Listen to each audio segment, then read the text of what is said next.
Hello guys, welcome. मैं लेकर आया हूँ आपके लिए क्लास 10th का हिस्ट्री का चैप्टर नंबर 1, जिसका नाम है यूरोप में राष्ट्रवाद का उदय।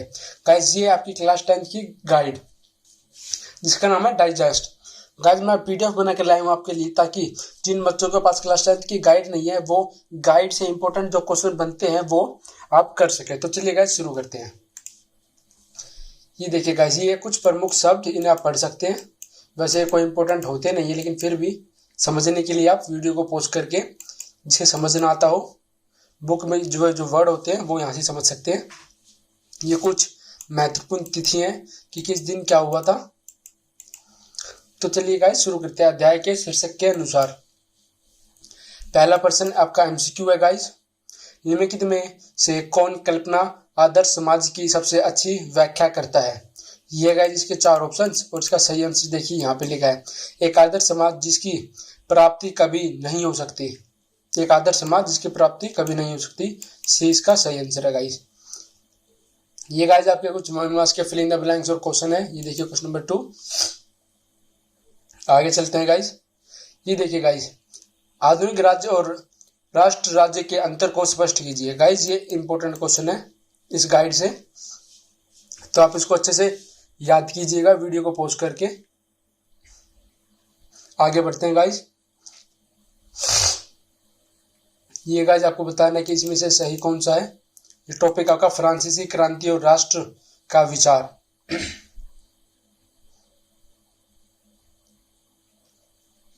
ये गाइस ये इंपॉर्टेंट क्वेश्चन है इस पीडीएफ का, आपका चैप्टर 1 का। ये मोस्ट इम्पोर्टेंट क्वेश्चन है गाइस। फ्रांसीसी क्रांति का मुख्य उद्देश्य क्या था? फ्रांसीसी क्रांति का मुख्य उद्देश्य ऐसे अनेक कदम उठाना जिसमें फ्रांसीसी लोगों में एक सामूहिक पहचान को भावना पैदा हो सके। ये था गाइस फ्रांसीसी क्रांति का मुख्य उद्देश्य। फ्रांसीसी क्रांति में ला पेट्री और लेज सित्योन के विचार ने किसको संबोधित किया? इसका सही उत्तर है गाइस पितृभूमि और नागरिक। ये इतना इंपॉर्टेंट क्वेश्चन नहीं है गाइस, लेकिन क्वेश्चन नंबर 8 इंपॉर्टेंट क्वेश्चन है, उद्देश्य पूछे जा सकता है आपसे। आगे चलते हैं गाइस। यूरोप के नगरों में 1804 के पश्चात वहां के किसानों, कामगारों तथा व्यापारियों ने स्वतंत्रता का किस प्रकार उपयोग किया? ये गाइज थोड़ा सा आपका इंपॉर्टेंट क्वेश्चन है, इससे आप याद कर सकते हैं। इसमें गाइज आपको बताना, जो 1804 के बाद यूरोप के शहर थे, नगर मतलब शहर थे, उसमें किसान थे, जो कामगार थे, फैक्ट्री में काम करने वाले थे, व्यापारी बिजनेसमैन थे, उन्होंने स्वतंत्रता का किस प्रकार उपयोग किया था? ये गाइज 2024 में आया है इन सेट में, रिपीटेड क्वेश्चन है गाइज, और 2016 में भी रिपीटेड क्वेश्चन है। तो गाइज ये है इसका आंसर। ये गाइज आपका लॉन्ग क्वेश्चन है, तो ये आपका 5 मार्क्स में पूछा जाएगा गाइज। ये इसके कुछ पॉइंट 1 2 3 4 5 6 पॉइंट है गाइज। अगर आप इनमें से ये 5 भी कर लेते हैं तो ये इनफ आपके एग्जाम के लिए। नेक्स्ट क्वेश्चन गाइज, नेपोलियन द्वारा विजित क्षेत्रों में स्थानीय लोगों ने फ्रांसीसी शासन के प्रति किस प्रकार प्रतिक्रिया व्यक्त की? स्पष्ट कीजिए। ये गाइज इतना इंपॉर्टेंट क्वेश्चन है ये, लेकिन फिर भी आप पढ़ सकते हैं, गाइड में है तो। ये देखिए गाइज, या फिर ये प्रश्न आपसे इस तरह से पूछा जाएगा, और इसका सही आंसर गाइज ये है। आगे चलते हैं गाइस। नेपोलियन द्वारा फ्रांस के प्रशासन में अपने शासन के दौरान क्रांतिकारी सिद्धांतों के समावेश को स्पष्ट कीजिए। ये भी इतना इंपॉर्टेंट क्वेश्चन नहीं है गाइस। आगे चलते हैं हम। ये इंपॉर्टेंट क्वेश्चन है गाइस। इस तरह से अगर आपसे पूछा गया तो इंपॉर्टेंट है कि 1804 की नागरिक संहिता के किन्हीं 3 प्रावधानों का उल्लेख कीजिए। 1804 की जो नागरिक संहिता थी, उसमें जो 3 प्रावधान थे उनका उल्लेख करना गाइस इसमें। तो देखिए गाइस, ये भी लॉन्ग क्वेश्चन है गाइस, ये इंपॉर्टेंट है। देखिए इसमें क्या क्या बताया, इसमें बताया गया था यातायात तथा संचार व्यवस्था। संचार मतलब जो हम एक दूसरे से कम्युनिकेशन कर पाते हैं अखबार के द्वारा, या फिर फोन, या फिर टेलीग्राम। उस टाइम तो फोन, स्मार्टफोन नहीं थे, टेलीफोन ही होते थे गाइस। तो उसको सुधारने के लिए नागरिक संहिता का प्रावधान लाए गए थे, ये उसका एक प्रावधान था। और पॉइंट नंबर 3 देखिए, नेपोलियन ने प्रशासनिक विभाजनों को सरल किया, मतलब आसान किया, जमींदारी एवं सामंती व्यवस्था को खत्म किया, तथा किसानों को भू दासत्व तथा जागीरदारी शुल्क से मुक्ति दिलाई। तो ये गाइस उसके कुछ प्रावधान थे। तो चलिए गाइस बढ़ते हैं आगे। यहाँ से शुरू होगा गाइस आपका ये टॉपिक, यूरोप में राष्ट्रवाद का निर्माण। अब हम इसमें इसके बारे में पढ़ेंगे और इससे बनने वाले इंपोर्टेंट क्वेश्चन जो गाइड में दिए गए हैं। ये देखिए गाइस, यूरोप में राष्ट्रवाद का निर्माण। यहाँ से गाइस आपके एमसीक्यू पूछे गए हैं, इसमें आप इन्हें पढ़े, ये भी आपके एग्जाम में पूछे जा सकते हैं। इनके आंसर भी गाइस देखिए यहाँ पर ये दिए गए हैं इस गाइड में। ये आपका क्वेश्चन नंबर 3। क्वेश्चन नंबर 4, निम्नलिखित में कौन 1815 के वियना संधि से संबंधित है? Bismarck, Louis Philippe, Duke Metternich या फिर विक्टर इमैनुअल? इसका सही आंसर गाइस आप कमेंट सेक्शन में दीजिएगा। ये गाइस कुछ आपके है क्वेश्चन एमसीक्यू टाइप। ये 1 मार्क्स के क्वेश्चन गाइस इतने इंपॉर्टेंट नहीं है, खैर हम करेंगे सीधा 5 मार्क्स के क्वेश्चन डिस्कस जो इंपॉर्टेंट हो। यूरोप में 19वीं सदी के शुरुआती दशकों में आर्थिक क्षेत्र में उदारवाद अथवा आर्थिक राष्ट्रवाद की आवश्यकता क्यों थी? ये प्रश्न थोड़ा इंपॉर्टेंट गाइस, ये है इसका आंसर देखिए। यूरोप में उस समय आर्थिक उदारवाद की आवश्यकता थी क्योंकि उदारवाद बाजारों की मुक्ति और चीजों तथा पूंजी के आवागमन मतलब सामान का, पूंजी का आना जाना पर राज्य द्वारा लाए गए नियंत्रण को खत्म करने के पक्ष में था। आर्थिक उदारवाद शुल्क अवरोधों को समाप्त करने हेतु आवश्यक था। वस्तुओं, लोगों और पूंजी के निर्बाध आवागमन के लिए एकीकृत आर्थिक प्रदेश के निर्माण हेतु इसकी आवश्यकता थी। 19वीं सदी के दौरान उभरते मध्यम वर्गों की यह एक जोरदार मांग थी। आर्थिक उदारवाद की आवश्यकता अपनी मुद्रा और नापतोल की एक प्रणाली के उद्भव एवं विकास के लिए भी था। ये था गाइस इसका आंसर। अब चलते हैं हम अपने नेक्स्ट क्वेश्चन की ओर। ये देखिए गाइस, या तो आपसे इस तरह से प्रश्न पूछा जाएगा या फिर इस भाषा में, लेकिन उसका उत्तर यही रहने वाला है। 19वीं शताब्दी के पूर्वार्ध में जर्मन भाषी इलाकों में आर्थिक दशा के किन्हीं 3 विशेषताओं का वर्णन कीजिए। गाइस ये इतना इंपॉर्टेंट क्वेश्चन नहीं, लेकिन फिर भी गाइड में दिया गया तो हम इसे करेंगे। ये गाइस इसका सही आंसर, आप इसको याद कर सकते हैं, बिल्कुल सही आंसर है। ये गाइड का बुक्स की पीडीएफ है गाइस, जो मैंने आपके लिए बनाई है। ये देखिए guys, top most important question, ये तो आपसे पूछा ही जाएगा, इसे छोड़कर जाने की गलती मत कीजिएगा गाइस। इंपोर्टेंट क्वेश्चन है, 1815 की वियना संधि किस प्रकार लागू की गई थी? उदाहरण सहित स्पष्ट कीजिए। या फिर आपसे ये पूछा जाएगा, यूरोपीय शक्तियों के प्रतिनिधि 1815 के यूरोप के लिए एक समझौता तैयार करने के लिए वियना के में क्यों मिले थे? स्पष्ट कीजिए गाइस। ये देखिए, ये है इसका सही आंसर। इसमें आपको इतना बड़ा आंसर लिखना पड़ेगा गाइस, क्योंकि इंपॉर्टेंट क्वेश्चन है और 5 मार्क्स में आपसे पूछा जाएगा। इसके पॉइंट है गाइस कुछ। वियना संधि का मुख्य उद्देश्य उन कई सारे बदलावों को समाप्त करना था जो नेपोलियन युद्ध के दौरान हुए थे। 1815 में वियना संधि निम्नलिखित प्रकार लागू की गई थी। फ्रांसीसी क्रांति के दौरान हटाए गए बूर्बो वंश को पुनः सत्ता में स्थापित किया गया। फ्रांस ने उन इलाकों को खो दिया जिन पर उसने नेपोलियन के अधीन कब्जा किया था। उत्तर में नीदरलैंड का राज्य स्थापित किया गया।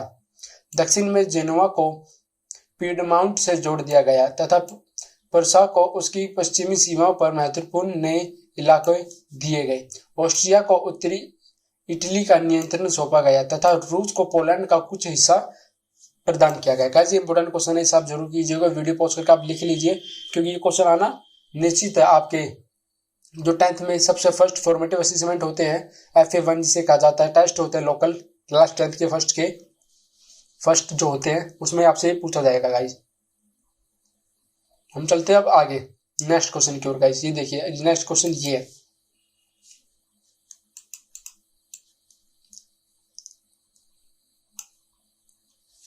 ये देखिए गाइस, ये इसका इतना बड़ा आंसर। ये खैर इतना इंपॉर्टेंट नहीं है गाइस, हम आगे चलते हैं। क्रांतियों का युग, ये गाइस ये एमसीक्यू है, इसमें इन्हें आप कर लीजिएगा एक बार। ये देखिए गाइस, ये पीडीएफ में सारे इंपॉर्टेंट क्वेश्चन दिए जाते हैं जिनके आंसर आपको बुक में नहीं मिलते। रोमानीवादी से आप क्या समझते हो? रोमानीवाद एक सांस्कृतिक आंदोलन था जो विज्ञान की आलोचना तथा भावनाओं पर अंतर्दृष्टि पर जोर देता था।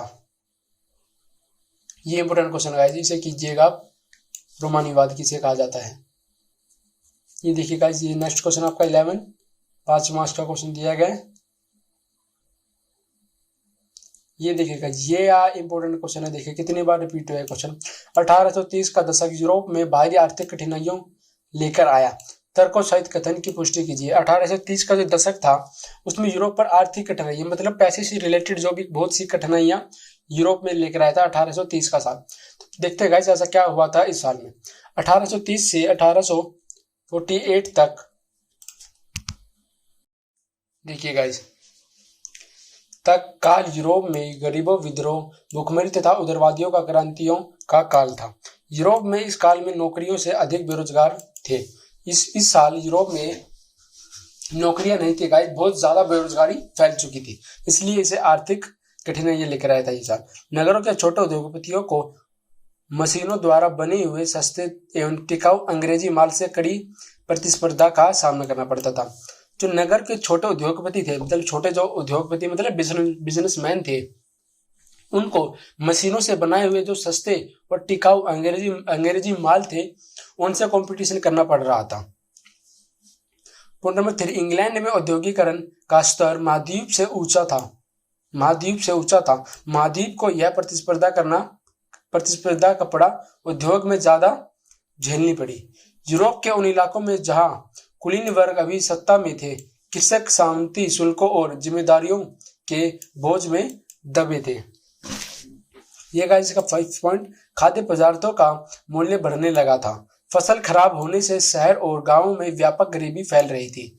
1848 में गरीबी, भुखमरी और बेरोजगारी के कारण लोग सड़कों पर उतर आए, जिससे कारण लुई फिलिप भागने पर मजबूर हो गया। तो ये थे गाइस वो रीजन जिनके कारण 1830 के दशक को आर्थिक कठिनाइयों का दशक कहा गया, या फिर यह कहा जाए 1830 के दशक यूरोप में भारी आर्थिक कठिनाइयां लेकर आया। तर्कों सहित कथन की पुष्टि कीजिए।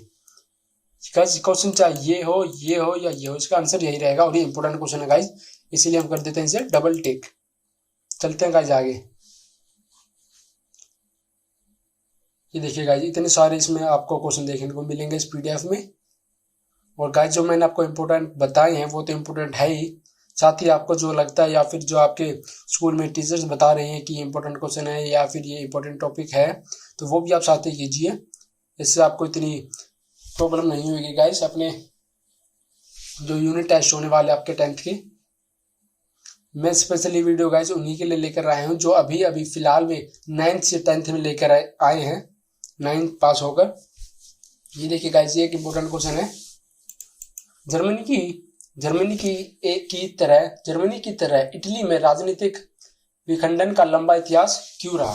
इटली के एकीकरण की प्रक्रिया की पृष्ठभूमि और कार्रवाई का वर्णन कीजिए। ये गाइस इंपोर्टेंट क्वेश्चन है, इसका आंसर देखिए ये रहा। ये पॉइंट नंबर 1 2 3 4 5 तक गाइस देखिए, ये इतना बड़ा है, इसमें आपको गाइस इतना सारा, लेकिन आपको जो सही लगे, जो पॉइंट मेन है वो कीजिए गाइस आप इसमें से।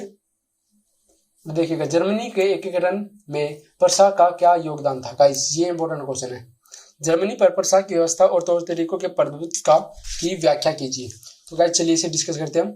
1848 में जर्मन महासंघ के विभिन्न इलाकों को जोड़कर एक निर्वाचित संसद द्वारा शासित राष्ट्र राज्य बनाने का प्रयास किया गया, लेकिन राष्ट्र निर्माण की यह उदारवादी पहल राजशाही और फौज की ताकत ने मिलकर दबा दी। प्रशा के बड़े भूस्वामियों ने भी इसका समर्थन किया। सेकंड नंबर पॉइंट, इसके पश्चात प्रशा ने राष्ट्रीय आंदोलन का नेतृत्व संभाला। ऑटो वॉन बिस्मार्क इस प्रक्रिया के जनक थे। उसने इसके लिए प्रशा को सेना और नौकरशाही को मदद ली। 7 वर्ष के दौरान ऑस्ट्रिया, डेनमार्क और फ्रांस से 3 युद्धों में प्रशा की जीत हुई और एकीकरण की प्रक्रिया पूरी हुई। पॉइंट नंबर 5, जनवरी 1871 में वर्साई में हुए एक समारोह में के राजा विलियम प्रथम को जर्मनी का सम्मान घोषित किया गया। ये गाइस ये भी इंपोर्टेंट क्वेश्चन है। इटली का एकीकरण टॉपिक इंपोर्टेंट है गाइस। इटली के एकीकरण के 4 चरणों का वर्णन कीजिए। इटली के एकीकरण की प्रक्रिया का वर्णन कीजिए कि किस प्रकार इटली का एकीकरण किया गया था गाइस। देखिए उसमें कावोर की भूमिका बतानी है, गैलिबार्डी की भूमिका बतानी है आपको। ये point number 1, point number 2 guys. तो देखिए गाइस यहाँ तक है आंसर गाइस। इस प्रकार इटली का एकीकरण किया गया था गाइस। ये इंपोर्टेंट क्वेश्चन। आगे चलते हैं गाइस हम। राष्ट्र की दृश्य कल्पना, ये देखिए गाइस, जितने भी गाइस में इंपोर्टेंट क्वेश्चन थे वो मैंने आपको बता दिए हैं। बाकी जो आपको लगती है आप वो कीजिए। और मैं गाइस आपकी अगर आप चाहते हैं तो मैं आपके लिए इसी बुक के 2nd चैप्टर की गाइड की PDF बनाकर लेकर आऊंगा, जिससे आपको हेल्प मिलेगी। तो गाइस देखिए ये सारे वो क्वेश्चन है। अगर गाइज आपको ये वीडियो अच्छी लगी है तो वीडियो को कीजिए लाइक, चैनल को सब्सक्राइब और बेल नोटिफिकेशन को ऑन कीजिए ताकि आपको और ऐसी वीडियो मिलती रहे। मिलते हैं गाइज नेक्स्ट वीडियो में।